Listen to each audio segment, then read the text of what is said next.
গজলটি subscribe করতে like comment share করবেন সবাই।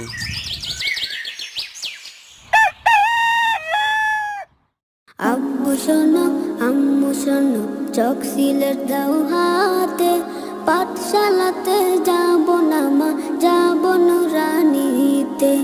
ওই পাঠে আর যাব না মা, যাব মাদ্রাসাতে। আব্বু শোনো আম্মু শোনো, চক সিলেট দাও হাতে, পাঠশালাতে যাব না মা, যাব নুরানিতে। ওই পাঠে আর যাব না মা, যাব মাদ্রাসা।